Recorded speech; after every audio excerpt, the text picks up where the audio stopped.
दो वरदान। एक बार महात्मा बुद्ध अपने शिष्यों के साथ तीर्थ यात्रा के लिए जा रहे थे।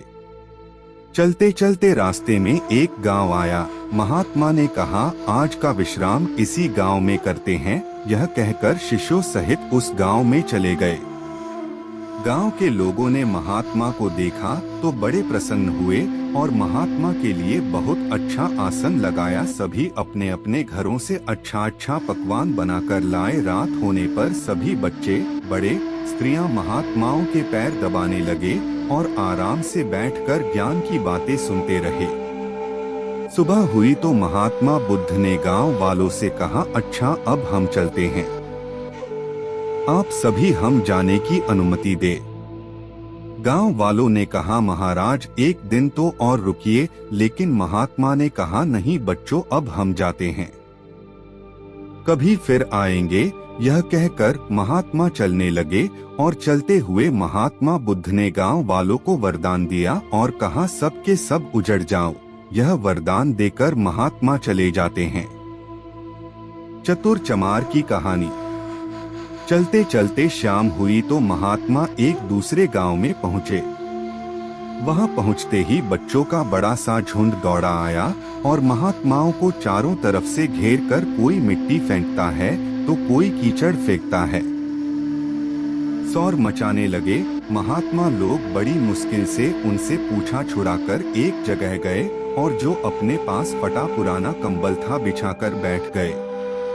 काफी देर बाद गांव के कुछ बड़े व बूढ़े आए। वे सब भी महात्माओं को देखकर हंसने लगे और मजाक उड़ाने लगे। एक जवान ने तो महात्माओं का कंबल ही छीन लिया और कहा, इनके क्या काम आएगा, कम से कम मेरी भैंस तो ओढ़ेगी। वे महात्माओं का अपमान करते हुए चल गए। महात्माओं ने भूखे प्यासे रहते हुए बड़ी मुश्किल से रात बिताई। सुबह होते ही महात्मा चलने लगे और चलते हुए महात्मा बुद्ध ने गांव को वरदान दिया कि सब के सब बसे रहो। कंजूस सेठ।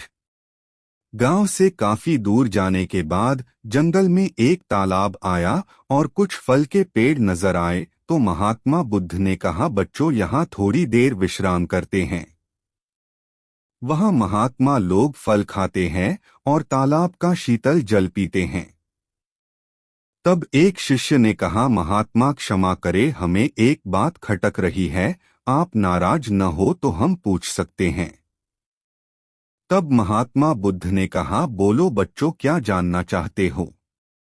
शिष्य ने कहा, महात्मा जिस गांव में हमारी अच्छी सेवा हुई वहां के कितने अच्छे लोग थे, उन लोगों को तो आपने वरदान दिया कि उजड़ जाओ, और जिस गांव में हमारा अपमान हुआ उन लोगों को आपने वरदान दिया कि बसे रहो। ऐसा क्यों महाराज। तब महात्मा बोले, देखो बच्चों, पहले गांव में कितने अच्छे विचारों के आदमी थे। वह आदमी उजड़ जाएंगे तो दुनिया के कोने कोने में फैल जाएंगे और जहां भी जाएंगे सभी को अच्छे विचार सिखाएंगे, इसलिए मैंने उनको उजड़ जाने का वरदान दिया। और जो दूसरा गांव था वहां के लोग पापी व बेवकूफ थे। वे जहां भी जाएंगे तो अन्य लोगों को पाप व अन्याय करना ही सिखाएंगे, इसलिए उनका एक जगह ही टिका रहना ठीक है। इसी कारण मैंने उनको वरदान दिया कि बसे रहो। महात्मा की बात सुनकर सभी शिष्य अत्यधिक प्रभावित हुए। दो वरदान कहानी आपको कैसी लगी, कृपया कमेंट के माध्यम से जरूर बताएं। महात्मा बुद्ध प्रवचन सभा में आकर मौन बैठ गए।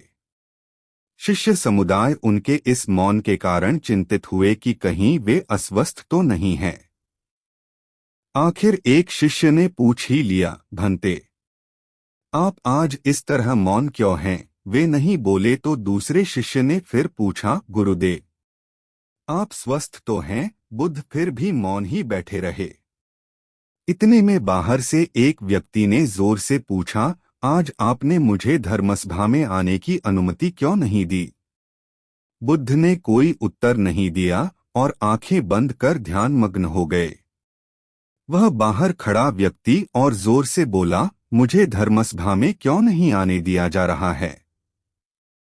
धर्मसभा में बैठे बुद्ध के शिष्यों में से एक ने उसका समर्थन करते हुए कहा, भंते, उसे धर्मसभा में आने की अनुमति प्रदान कीजिए।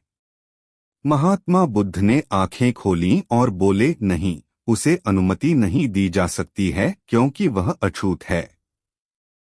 अछूत? मगर क्यों? सारे शिष्य सुनकर आश्चर्य में पड़ गए कि भंते यह छुआछूत कब से मानने लग गए। महात्मा बुद्ध ने शिष्य समुदाय के मन के भावों को ताड़ते हुए कहा, हाँ, वह अछूत है। वह आज अपनी पत्नी से लड़कर आया है। क्रोध से जीवन की शांति भंग होती है।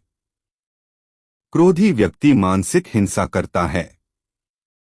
इस क्रोध के कारण ही शारीरिक हिंसा होती है। क्रोध करने वाला अछूत होता है क्योंकि उसकी विचार तरंगे दूसरों को भी प्रभावित करती हैं। उसे आज धर्मसभा से बाहर ही रहना चाहिए। उसे वहां खड़े रहकर पश्चाताप की अग्नि में तप कर शुद्ध होना चाहिए। शिष्यगण समझ गए कि अस्पृश्यता क्या है और अछूत कौन है। उस व्यक्ति को भी बहुत पश्चाताप हुआ। उसने कभी भी क्रोध न करने का प्रण लिया। बुद्ध ने उसे धर्मसभा में आने की अनुमति प्रदान